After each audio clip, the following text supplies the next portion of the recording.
Welcome back to Legends Live, presented by the National Basketball Retired Players Association, the official home of NBA and WNBA legends. Now it's Thursday, so that means it's time for another chat with Gat, and Kenny Gattison is here today with NBA legend Jim Jackson. Now, you might remember Jim from his 14 seasons in the NBA, and he's currently a sports analyst for Fox Sports 1. So let's bring on to Legends Live Kenny Gattison and Jim Jackson. Welcome.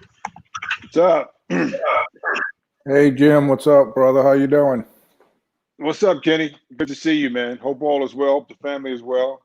Everything is good. Hope you're well out there. And you're in LA now, right? Yeah, man. Back on lockdown. Back. Hey. Oh, it's not as much. You know, we got a little bit more leeway than the first time that we went into quarantine, right. So it's not as bad.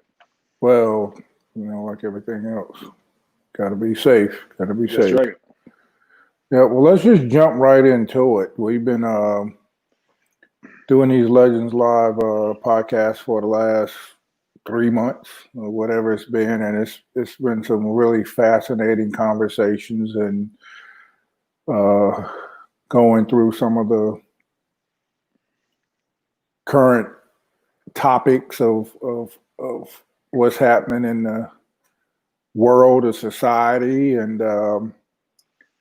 from a basketball player's perspective, given that the NBA is scheduled to restart in their bubble down in Orlando, and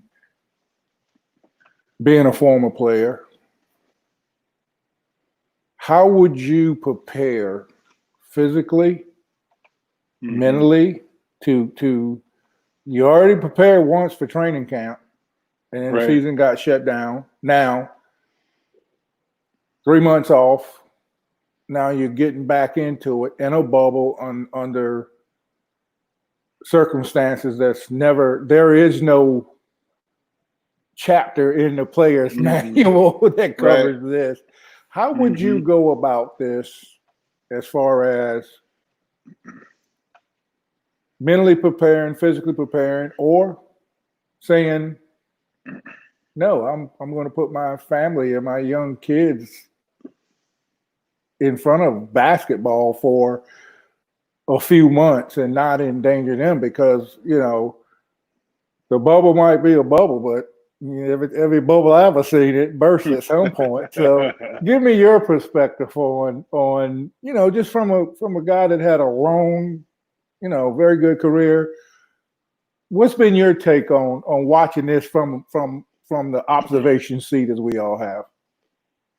I mean, first of all, Kenny, it's for not just basketball. The world hasn't seen, except the pandemic back, I think 1917, the flu back then, this kind of magnitude where it's hit all across. You had segments before that hit, maybe a country, a state, a nation, but not globally like this. So this is unique upon itself, and everybody's kind of learning on the fly to how to deal with being quarantined or having a lot of what you do every day taken away.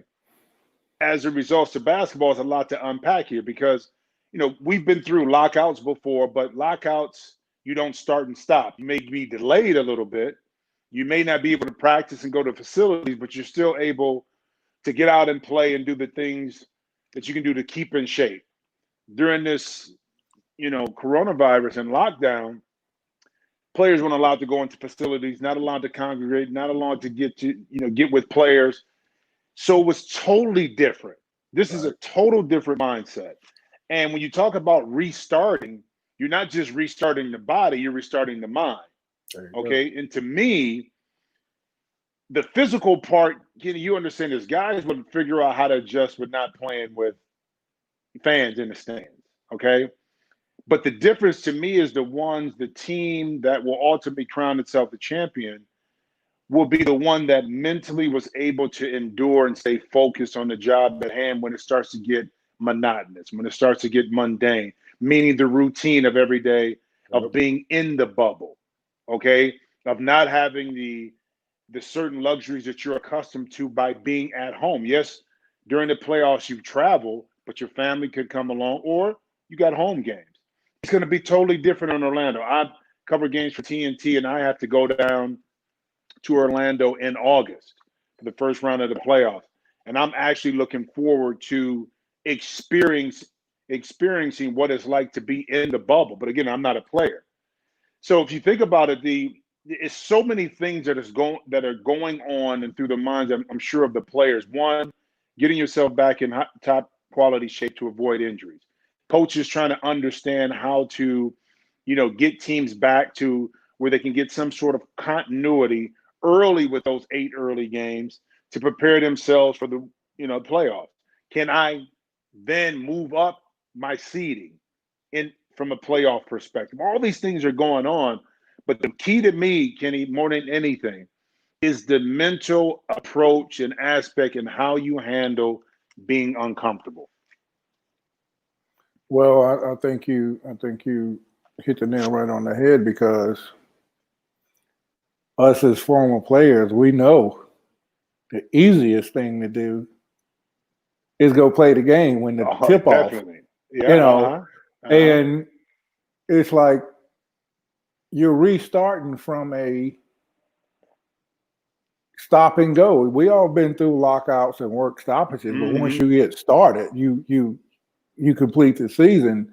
And I don't think the average fan understand how conditioned the NBA player mind and body is to play in the games and travel. And you're talking about putting some young millionaires in a bubble, the same hotel room, the same ballroom, the same practice court for days and weeks and a few months. These guys will go stir crazy. They down there fishing in the ponds on the Disney property. Next thing you know, they'll probably have those remote control cars out there racing in the parking lot. They're going to get bored to death with a 2-hour practice, and then they got to spend the next 15 hours awake in the hotel room. They're going to get creative, and they start fishing, and a whole lot of them don't even know what they're doing. So they go out there and. But you know what, Kenny, though? Here's the thing, though. Here's what I tried, and I got an older son who's 27 years old who played overseas, and I talked to people about this. In today's world, what's going on where there's been a loss of life, a loss of jobs, a loss of business, a loss of income for the average person. The last thing that I think our guys in the NBA should complain about is accommodations being taken care of while you're still getting played and play the game. Okay? I know it's not what we're used to or the players are used to. But at the end of the day, you're still able to earn income and do your job. And that's what I'm saying. The mind has to actually think a lot differently, because if the worst thing you have to do, Kenny, if you're fortunate to make it to the championship and be there through Game 7 till October 12th, is to be at Disney World. Everything's catered towards you. Okay? You're still getting paid for 2 or 3 months. If that's the worst in this situation that you're going to go through, I think you can deal with it. And that's my biggest thing when I hear some guys complain about the bubble. Again, that's coming from my perspective. Right. Okay, I know you're going to miss your family. I know that. But if you condense that into a short time frame and what you have to do compared to really what's going on, not only in the United States, but what's going on in the world, it's nothing. Right. But it's all about you got to be able to change your perspective and understand how blessed you are to be in this situation, to still go out and do the job you do and take care of your family. Well, I think those are very valid, some great points that you make, dude. There's a whole lot of people in this country, in this world, that would gladly switch places with any NBA player. Oh, you got to stay in a hotel and eat room service for 3 months and make millions of dollars. Hey, they would change places with me and you doing this right now. You got that right. You got that right. Well, I mean, the whole thing about it is you and I know that in the course of life, this ain't nothing but a little speed bump, and we're going to get through it, and we're going to be fine on the other side. Hey, Kenny, we got gray hairs for a reason, right? Hey, like Richard Pryor say, you don't get to be old by being no fool. That's right. Now, you can act a fool when you older, but that don't mean you are a fool, though. So that's the difference. I could go back to all them sayings my grandma had about an old fool. Yeah, ain't nothing like an old fool. So but let's move on. And you've had a very successful transition from the game, and a lot of players, and it's like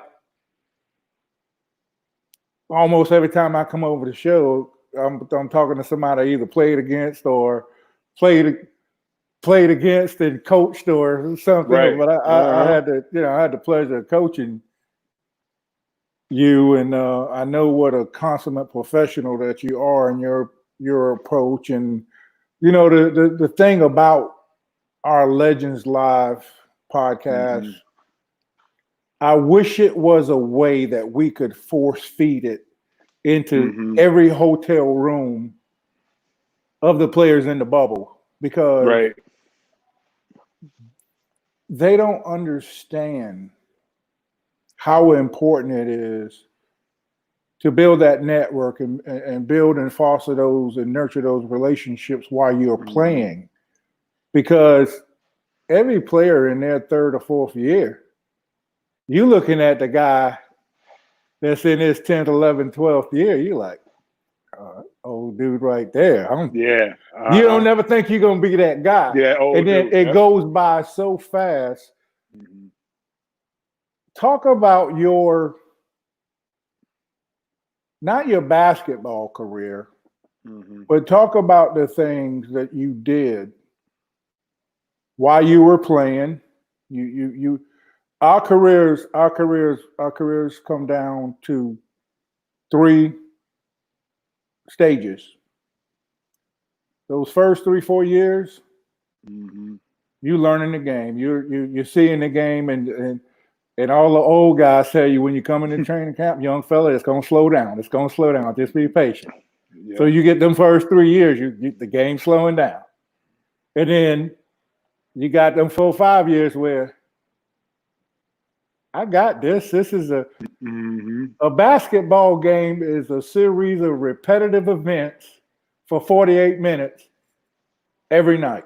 And once you figure that out, you're like, okay, I know what's going to happen offensively, defensively. And then you spend them last 3-4 years thinking about, okay, now I'm that guy that's 8, 9, 10 years in, and they looking at me like I'm the old head. Yeah. And you say, what can I do? Because you soon realize that if I'm fortunate and blessed, I can play this game for 10, 12 years. If I am extremely fortunate and blessed, I can play it for 14, 16 years. But when you hit those, when you're in your latter years, that ball you used to dunk that you laying up, you're like, damn, I'm getting old. What did you do in those last 3 or 4 years in your career when you were not getting them 36 minutes a game, not putting up 22 points a game, and you started realizing this window was closing. I got to do something to make this transition after basketball smoother for myself. Talk about a little bit, because you almost have 2 careers. You're been in broadcasting for a number of years, and you're also in the financial industry. So talk about some of the things that you did preparing yourself for the transition. Well, I mean, to go back to your first point, I played 14 years. You played double-digit years. It's the longest, shortest career you can have because it goes by like this. Right. You can go back to the beginning and, think about everything. And I forgot a lot of stuff about my rookie and second year. But my career was totally unlike anybody that's, I think, played the game. I learned the business early on because as the number 4 pick in the 1992 draft, I had to hold out for my contract for the Mavericks. I got the longest holdout ever in NBA. Right, I remember that. I only played 28 games, okay? Because the Mavericks didn't want to pay market value at the time. Again, we were slotted. We didn't have a salary cap. Exactly. You know, number 3 pick gets this. The number 4 falls in line. So that gave me a true indication that this was not just a game about basketball. It was a game of business. Okay, from the beginning. Business first, sports second, and a lot of guys don't get that. Yep. Unfortunately, that was at a 22-year-old. So my agent and I worked closely together the whole time, planning out why it was important if I chose to make a decision to hold out. What are the benefits, but what are the costs that go along with it? Because there is a cost in regard to perception and how people viewed me as a rookie at that time, holding out. And I do think that played a hand in some other things that happened to me in my career. Second part that prepared me for life after basketball. My 4th year, at the time, Jamal Mashburn and I are rolling. We're the highest scoring duo in the league. I'm at 25 a game, 26. Jamal's at 25. 51 games in, I tear my ankle up. Okay.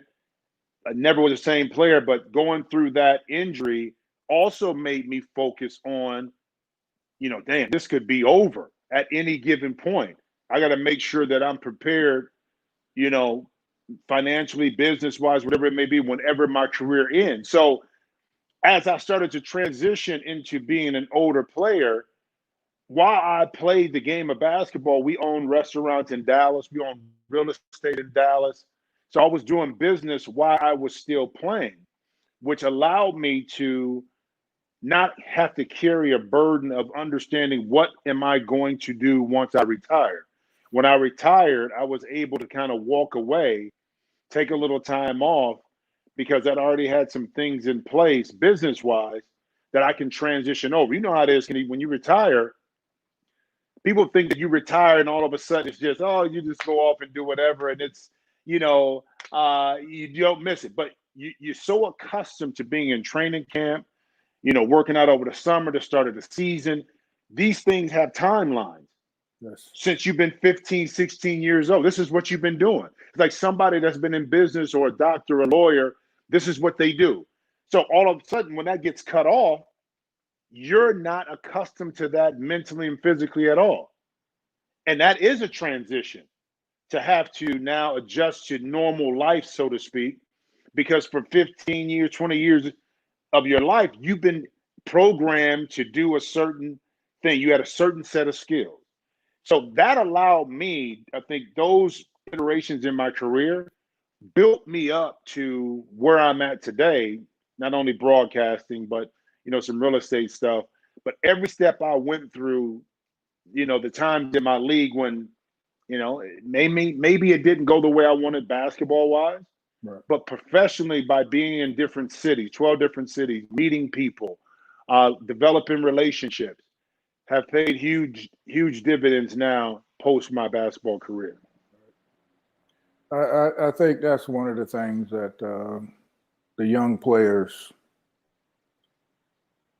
didn't quite get. And you're talking about, when I came into the league in 86, mm-hmm.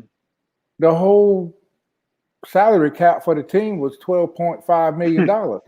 Right. You got 5 players on a team today that make over $12 million. Oh yeah. And then when you came in 92, the money was just starting to come up, but it's just like everything. Mm-hmm. When I came into the league, I knew the day I retired, I had to go to work.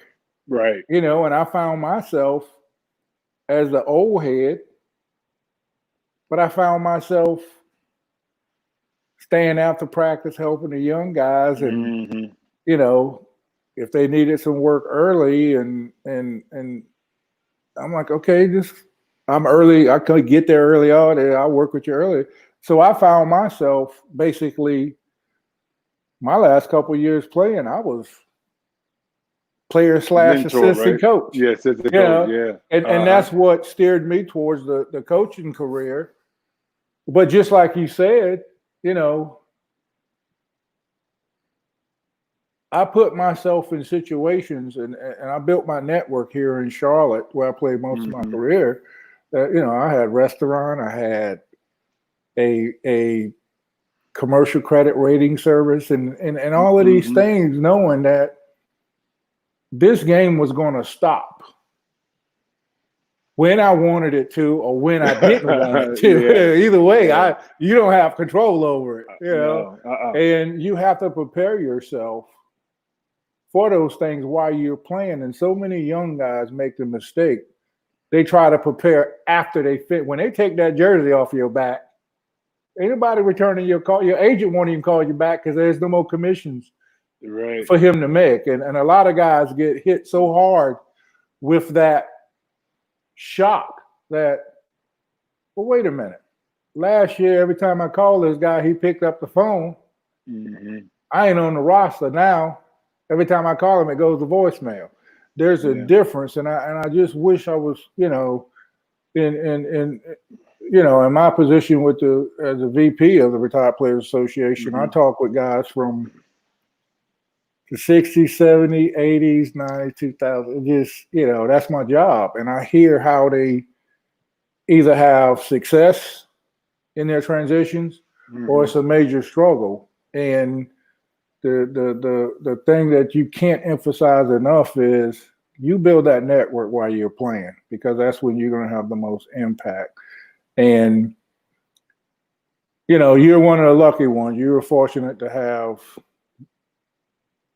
great business ventures, go into broadcasting, but at the same time, you've always conducted and carried yourself in a professional manner. I'm not, and it's like one of those things. I'm not speaking from what I heard. I'm speaking from what I know. Like I said, I had the opportunity to play against you, and I had the opportunity to coach you. So I know how you went about your business. And I wish so many of the young guys, and granted, these guys, they got this generational money now. But you know what, Kenny, though? I will say this, when you came in, even before, and when I came in, it was kind of discouraged by ownership. They didn't really say it, by other people, to seek to do things outside of basketball. Because back then they wanted you to really mainly focus on just the game. They wanted you to be dependent on the game. Now it's been a transition, and if you look at, and maybe you link it back to LeBron a little bit before, but maybe LeBron, because of all the business that he's been able to do while playing, a lot of the other younger athletes tried to emulate or look at that platform and template and say, that's what I want to do while I'm playing. So you have a lot of guys now who set themselves up to say, I'm a business entity outside of just being a basketball player, and I want to put these things in place today.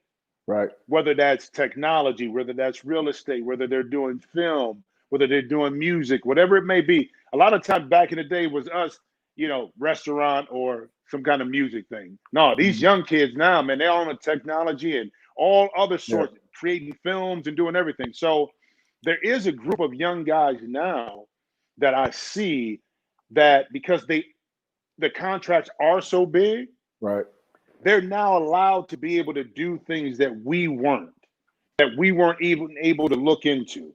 So they are trying to set themselves up. Now, you're always going to have some guys that, no matter what, I don't care what industry it is, things are just not going to go out the way they plan, or they don't prepare themselves. There's always going to be that. Right. But for the most part, these young guys have gotten in their heads right now that they can create something special while they're playing today, because it's more encouraged. And actually, I think people view it a lot differently when these young guys are doing outside business, as that they're smart business people. Look at Kevin Durant and his move to Oakland. A lot of it had to do with the technology, Silicon Valley things that he wanted to do. Okay, so that was a smart move for Kevin Durant. short term by winning, championship, but long term by, like you said, Kenny, developing those relationships that he Right. sustains post his playing career. I think the biggest things that these players have today, and they understand it, Besides that big check. That's a big heavy check they got well, I today. ain't even gonna talk about it. It's like talking to these old head guys, and these guys making $24-25 million a year, and they average 13 points. I know. TV money, man. But what you're talking about with the younger players that we didn't have back in our day because of technology, a brand and followers. That's right. And that is what they have, and that is what they have become so astute in using their platforms, and they understand it. And even a guy that was came in during our playing days, that he got it. Shaquille O'Neal. Yeah, no, he did. Exactly. Shaq had this big bubbly personality and this big bubbly style, and he didn't know exactly what he was doing, but there's a blueprint to success. Shaq followed that Magic Johnson blueprint. I want to make everybody around me smile and be happy. And during the time that we're together, I'm going to find out who the decision makers are, and I'm going to go do business with them. And Shaq's, but before it's all said and done, Shaq will make more money off of the court than he ever made on the court. 10 times more, because his business portfolio is off the chain. And that's what these young guys have that we didn't have per se. They have a brand, and they have followers, and they understand how our followers were the 800 people that was waiting for us after the game to sign an autograph while we was walking to our cars or getting on the bus to go to the airport. Or somebody read the newspaper. Yeah, these players today have taken a vested interest in the technology that's been given to them through social media and brand and marketing and all of those things. And a guy like LeBron, with what he's done with Maverick and his team, every player should be trying to set up a meeting with them guys and say, look, just give me some advice on what I need to be doing, because they're just at a place where they make so much money so young. And the thing that people don't understand, in my day, you're going to get these people come to you out of the blue with a great investment deal. They was looking for $500,000. In your day, they was coming to you with a great investment opportunity. They looking for $2.5-3 million. Right. Today, they come to these guys looking at them making $25 million a year. They want $15-17 million seed money. So the exposure is 35% of what you make. The numbers just get larger. The more money you make, the more they want you to invest. So I hope all of these young guys just pick up the phone, and that's as a people, as a race,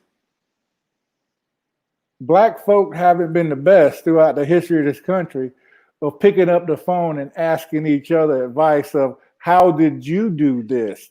What were some of your successes, and what were some of your lessons learned, so you can help me avoid the pitfalls? And I just hope through everything that we're going through in this country that our people learn to migrate towards each other instead of pull away, because there's as we're seeing with this social movement, Black Lives Matter, White Lives Matter, all lives matter, but the injustices are what's coming to the forefront. And I don't want to end this topic without talking about what's been going on in this country and of course, we as black men Mm-hmm. in this country, we as black fathers in this country, we have a duty to carry that banner or carry that torch. And you walk around and you supporting the Black Lives Matters, and you're supporting the social injustice change, and you put on your Black Lives Matter t-shirt, and somebody says to you, what are you wearing that for? And my response is, if I don't say it, who will? So as this thing is unfolded, and that's a beautiful thing about technology. We as a black people, we've been talking about the social injustice of police brutality, the unequal treatment, the inequality for hundreds of years. But now through technology, cell phone video, the pink elephant has been put right on the table in every house in America, in the world. So they're getting to see this thing for firsthand. And it's not about what's going on in the United States of America. It's paramount, what's going on here. But this is a movement. This is a movement throughout the whole world. And just kind of let's close out with your take on what's been going on these last 3-4 months. And I got young kids, and I got 3 sons and a daughter, and we've had that talk. You have to. Yeah. How has this oozed into your home, oozed into your conversation? Because whether you wanted to or not, it's gonna. It is gonna. So give me your take on the movement in society for the last 2-3 months here. Well, I mean, first, I think it's a microcosm of a lot of events that have been going on for quite some time that kind of finally collided and came together. Within my household, I've always had conversations with my older son about, and I preface it by using history. I think for me, history is the basis of why I can understand why we are here today, which I think before you argue a point to someone about why Black Lives Matter, why this happens, you have to understand history. People say, okay, well, how did we get to this point? Well, you have to go back, not 50 years, not 100 years, a couple hundred years to understand why we are where we are today, but also it gives an indication of where we're going in the future. Because this country, the way it was set up from the beginning, a lot of people say, well, the system is broken. I say, well, the system is really not broken. The system was set up for the colonists, white men, to be able to prosper. Because as a slave, you weren't viewed as a man. You were viewed as property, as cattle. Right. Okay. So the laws that were put in place before the amendments were put into the Constitution were made for that society. Okay. And as slavery began to really prosper, you talked about this, Kenny, in regards to blacks kind of divided apart. The notion behind slavery too was to break up the family lineage, the line. You had to do that because if you do that now, you don't have the revolts, you don't have slaves kind of dispersing, not doing their job, not being able to be controlled. So you have to go back through. It's so many things throughout history that has gotten us to this point of where we're at. Whether it was, voter suppression back in the 1800s after Reconstruction, whether it was convict leasing programs back during Reconstruction to kind of keep the South running operationally with their industry that got thwarted by slavery. Okay. Jim Crow laws.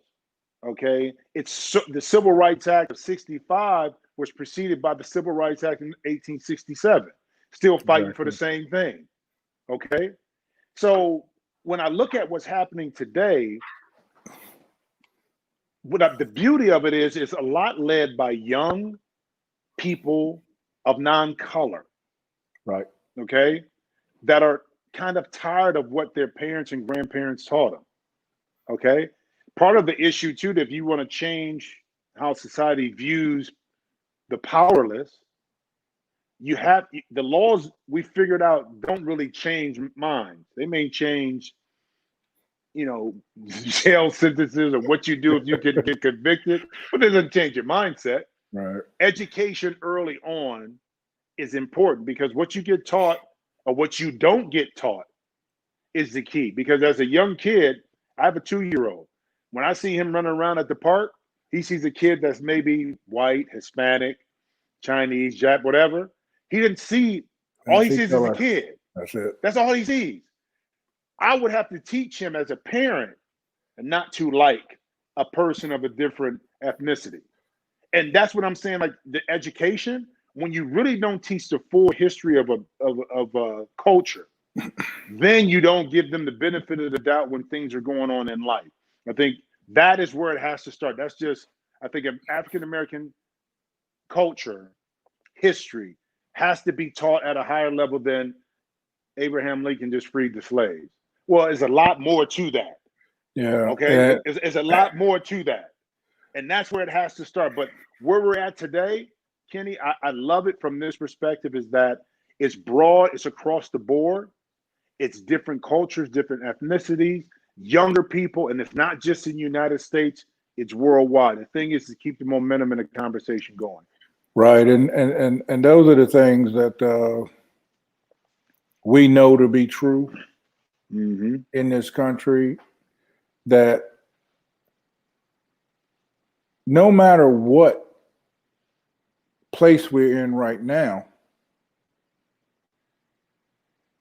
the generations die off and the younger generations proceed. And it's like, the most truest thing ever. Nobody's born a racist, they're taught. It's learned behavior. And what's happening, and like you said, it's so important now that the young people of America, and it doesn't matter whether you're white, black, Chinese, Asian, Puerto Rican, we're American. Right. And at the end of the day, a lot of the doctrine and the thought process that carried over from the 1800s into the 90s, what you have is now you have a flood of millennials that are from the deep South, that are from other places in the country when they were taught one thing, but they're like, I'm not staying on this farm. I'm going to college.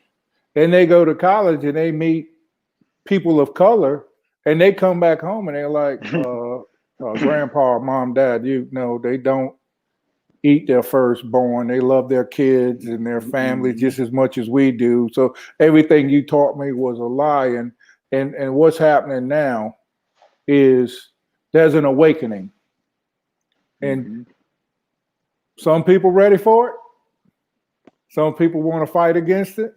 But anytime there's an awakening, you got to take notice. And that's what's happening. And throughout the history of this country, we could go on for 2 days talking about this stuff. But, like I always say, it ain't perfect, but it's better than it was. So we'll keep marching on. And Bridget, let me say this, Kenny. Let me say this real quick on the back end of that.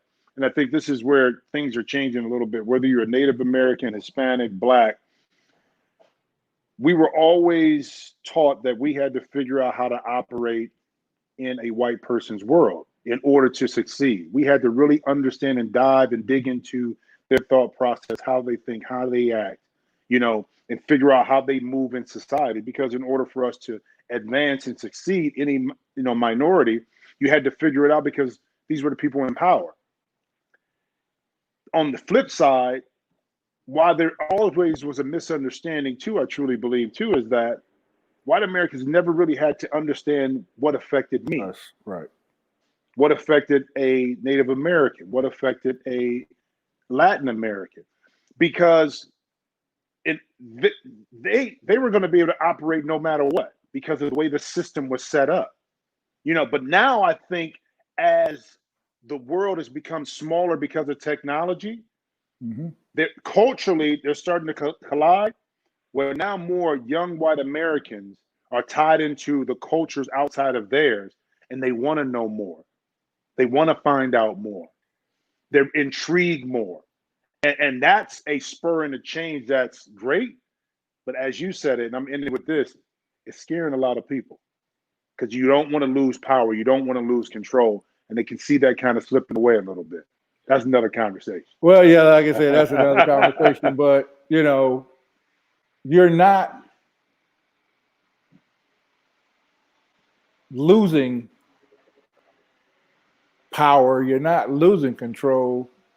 You're It's perceived, though. Opening up and you're accepting another point of view. But the perception, perceived, though. The perception. Well, like you said, that's another conversation. That's another conversation. Bridget, I know you're back there in the studio. We have any questions or anything that any viewers wanted to touch in before we end this? Yeah, we actually do. Jim, we have a two-part question for you from Facebook. Travis Allen would like to know, who was the best team that you played for, and who was your favorite teammate of all time, and why? Whoa.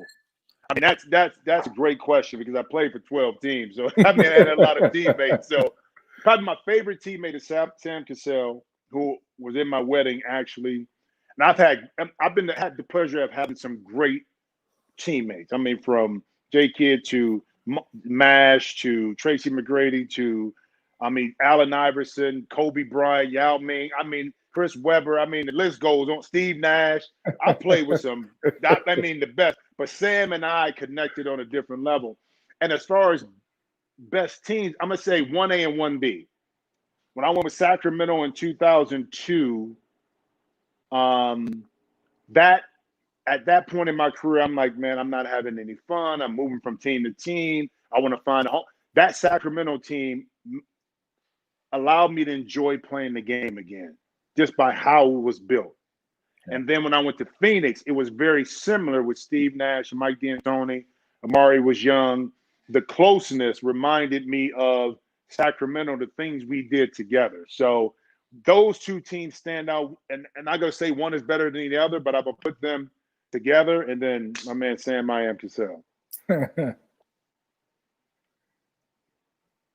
tell you, Sam Cassell, I had the pleasure of playing against him and coaching him. And Jim, the personality, right?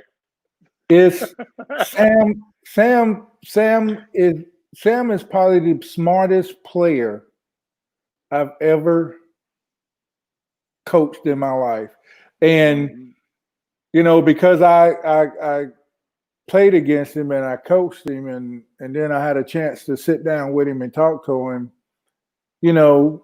Sam was a basketball junkie. Mm-hmm. And when I say that, as a coach, you come in and you get your scouting pack for the game coming up. Their last 5 games, your last 2 games against them, and no joke. Coached in New Jersey with him. Mm-hmm. Come in, and sit down and start talking about games and everything, and break down what you guys are wanting to. Sam be like, no, I watched all these games too. He's like, Coach Gadd, I watched every one of these games too. That's what he did. That's how smart he was. And I find that interesting to say. I find it interesting that you say Sam was one of the best teammates you ever played to, because Sam's got this big jovial personality, but he is the hardest working, the most film watching guy. And I hope somewhere somebody's paying attention and give him a shot to be a head coach in this league, because what a lot of people don't realize is being a head coach is 85% personnel management and 15% coaching, X and O's. Right. Good players gonna win you a game. A bad coach will lose you some games.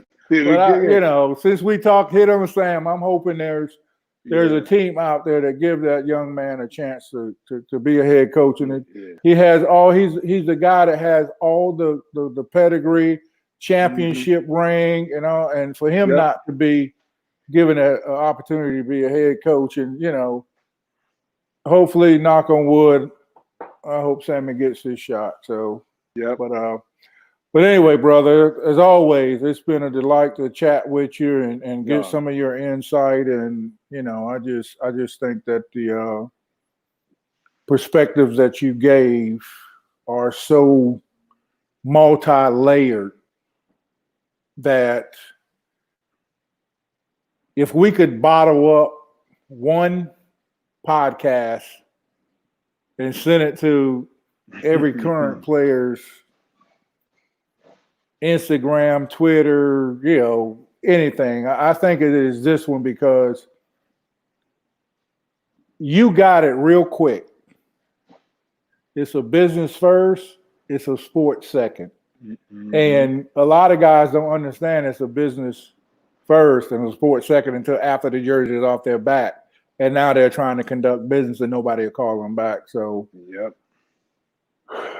Jim Jackson, always a pleasure, brother. I hope you and your family all the best out there in LA and during the pandemic. And I don't know when, I don't know where, but we'll cross paths again soon, brother. You know it, brother. Thanks for having me on. Look forward to the next one, too. All right. Be safe, brother. Thank you. All right. You too. All right.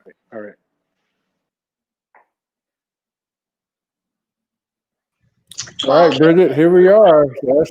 Thank you again for another great chat with Gat. We really look forward to these each week. And that was, like you said, that was a really great conversation you just had with Jim. And, I wish too, from your lips to God's ears that somehow these Legends conversations can get to the current guys in the bubble, because there's a lot of truth in what you guys are saying. Well, and it's those things when you go through, I've been around the NBA for 30 some odd years as a player and a coach, the 80s, the 90s, the 2000s, and, here in my role as the VP of the Retired Players Association, I've touched a lot of players. And there's very few guys that come along, and they might be 21 or 22 years old. But the second you meet them, the second you shake their hand, you say, that's a grown-ass man right there. And Jim Jackson was one of those guys. Chris Paul, David West. I mean, I could go down, you don't understand it until you've been through some of the things that you go through as players. But, like I said, if there was one podcast we could wrap up and tweet it out to everybody that's a current active player, it would be this one, because it's like an onion. The more you peel it back, the more layers you get to. So he went through, he touched on a lot of great points. So it was great. That was one of my favorites right there.